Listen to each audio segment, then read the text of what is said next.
সারা দেশে আইএস এবং তালেবানের পতাকা ওড়ানোর মহোৎসব শুরু হয়েছে বলে অভিযোগ আসছে এবং নানা রকমের দৃশ্য, ভিডিও, গণমাধ্যমের নিউজ এগুলো আমরা দেখছি।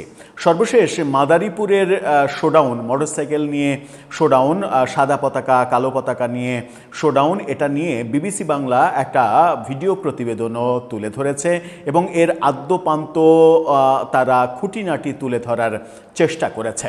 আমরা দেখছি অনলাইনে এই পতাকা বিক্রির ধুম লেগেছে এবং যখন এই সাদা এবং কালো পতাকা, আইএস এবং তালেবানের পতাকা, যেটাকে বাংলাদেশে এক ধরনের কালেমার পতাকা হিসেবে চালিয়ে দেওয়ার চেষ্টা করা হচ্ছে বলে অভিযোগ রয়েছে, কিন্তু সেই ক্ষেত্রে তালেবান এবং আইএস যে ক্যালিগ্রাফি ব্যবহার করে, যে ফন্ট ব্যবহার করে, সেই একই ক্যালিগ্রাফি ফন্ট ব্যবহার করে কেন লিখতে হবে, কেন ওই একই রকম আদলে পতাকা বানাতে হবে, এটা মানে কি বলবো, যে এটা ধর্মের ব্যাপার হয়ে দাঁড়াবে নাকি ধর্মের এক ধরনের কথা বলে অজুহাতে পেছনে অন্য কোনো কারণ রয়েছে, এরকম নানা আলোচনা সমাজে আমরা চলতে দেখছি। এবং সম্প্রতি আরেকটা বড় বিপজ্জনক ঘটনা ঘটেছে, সেটা হচ্ছে যে এই পতাকা নিয়ে যখন সমালোচনা হচ্ছিল তখন পতাকার নতুন একটা ডিজাইন বের করা হয়েছে।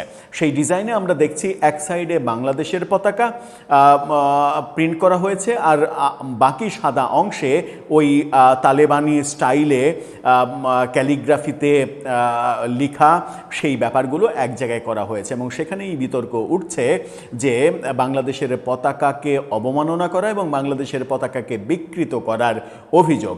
এবং এই ঘটনাও আমরা দেখছি যে সেটা অনলাইনে প্রকাশ্যে বিজ্ঞাপন দিয়ে বিক্রি করা হচ্ছে। 100 পিস 200 পিস আপনারা যে যা নেবেন নিজের সংগঠনের নাম সহ প্রিন্ট করে দেওয়া হবে, এরকম বক্তব্য দিয়ে। এই ব্যাপারগুলো যখন চলছিল তখন ধর্মমন্ত্রী বলছেন যে কালেমাকে ব্যবহার করে এই ধরনের বাড়াবাড়ি এটা কোনোভাবেই গ্রহণযোগ্য না, এই কথা বলছেন। সরকারের প্রধানমন্ত্রীর তথ্য উপদেষ্টা বলছেন এই ব্যাপারটা সরকার খুবই গুরুত্ব সহকারে দেখছে। বিভিন্ন দিক থেকে সব থেকে বড় অভিযোগ করা হচ্ছে ইউনূস সরকারকে, যারা কিনা আজকের এই ঘটনার জন্য দায়ী এটা বলা হচ্ছে। এরকম মুহূর্ত যখন চলছিল তখন আমরা খবর পাচ্ছি গণমাধ্যম বিবিসি নিউজ তারা নিশ্চিত করছে নারায়ণগঞ্জে এই পতাকা বিকৃত করে পতাকা টাঙানোর জন্য 2 জনকে গ্রেপ্তার করা হয়েছে। তাহলে কি সরকার নড়ে চড়ে বসছে? পেছনের কারণ কি? আসলে কি ঘটছে? সত্যিই কি পতাকার বিকৃত অবস্থা আমরা দেখছি? চলুন একটু আলোচনা করে বোঝার চেষ্টা করি এই ভিডিওতে। থাকবেন পলিটিক্স টিভির নিয়মিত আয়োজনে।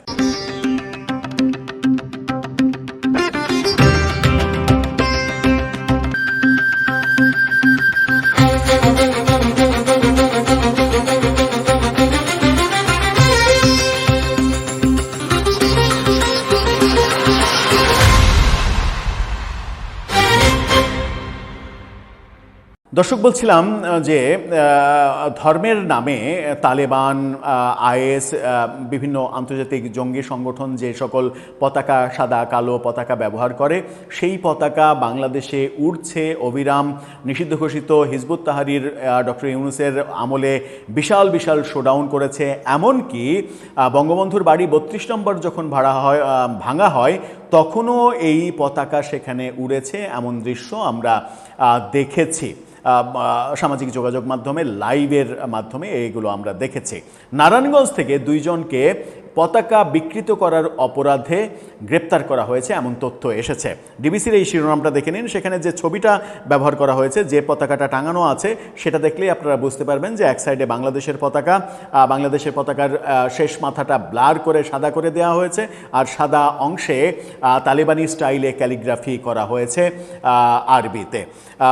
এখানে বলছে নারায়ণগঞ্জে জাতীয় পতাকা বিকৃত করে কালেমা যুক্ত করায় গ্রেপ্তার 2 জনকে গ্রেপ্তার করা হয়েছে, এই তথ্য বলছে। নারায়ণগঞ্জের সিদ্ধিরগঞ্জে জাতীয় পতাকার রং ও নকশা বিকৃত করে তাতে কালেমা যুক্ত করে বিক্রির অভিযোগে 2 জনকে গ্রেপ্তার করেছে পুলিশ। সিদ্ধিরগঞ্জ মিতালি মার্কেট এলাকা থেকে তাদের আটক করা হয়। পরে তাদের সন্দেহভাজন হিসেবে গ্রেপ্তার দেখিয়ে আদালতে পাঠানো হয়েছিল। গ্রেপ্তার ব্যক্তিরা হলেন ব্রাহ্মণবাড়িয়ার সরাইল উপজেলার মাওলানা এরশাদ আলীর ছেলে মোহাম্মদ নিয়ামক উল্লাহ 25 বছর বয়স এবং শেরপুর সদর উপজেলার চান মিয়ার ছেলে সিদ্দিক, যার বয়স 26 বছর। তার মানে তারা সমবয়সী।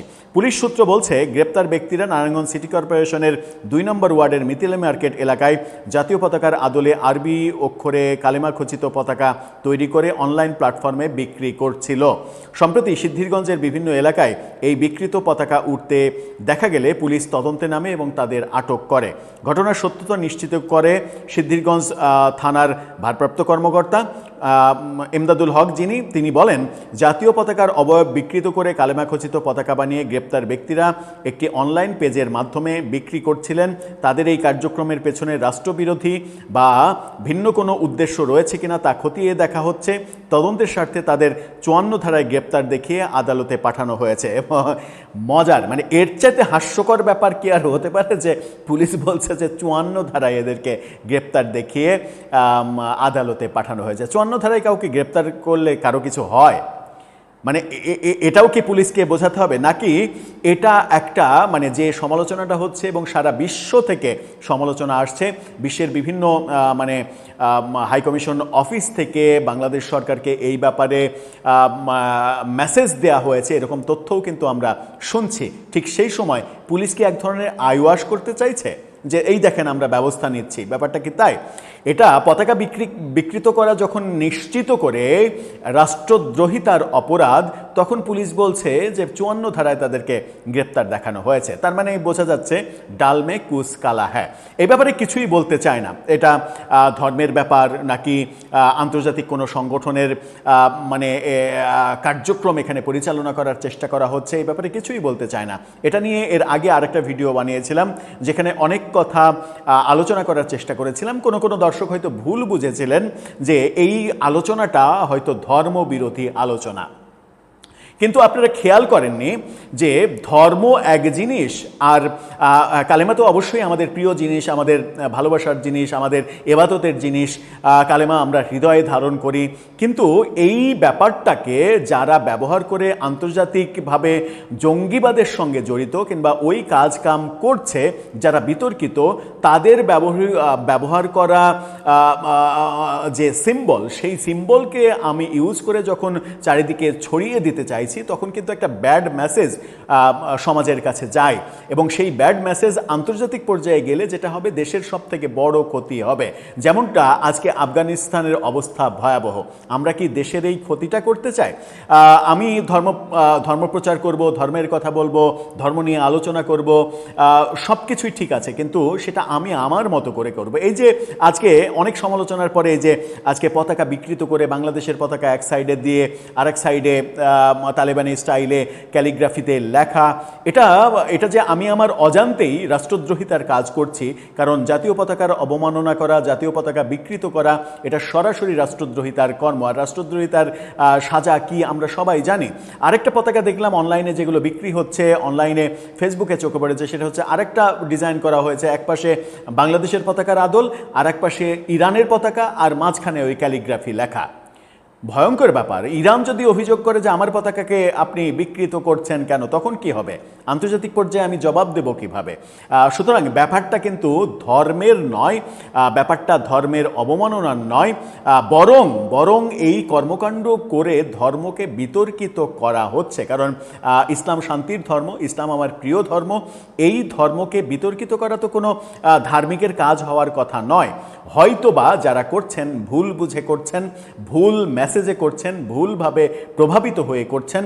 হয়তো তারা বুঝতেই পারছেন না যে তাদের মগজ ধোলাই এমনভাবে করা হয়েছে ইসলামের নামে তাকে ভুল কাজে যখন ব্যবহার করা হচ্ছে, ব্যবহার হতে হতে নিজের যে মানে কি বলবো, যে নিজস্বতা, সেই নিজস্বতা কিন্তু আমরা একসময় হারিয়ে ফেলতে পারি।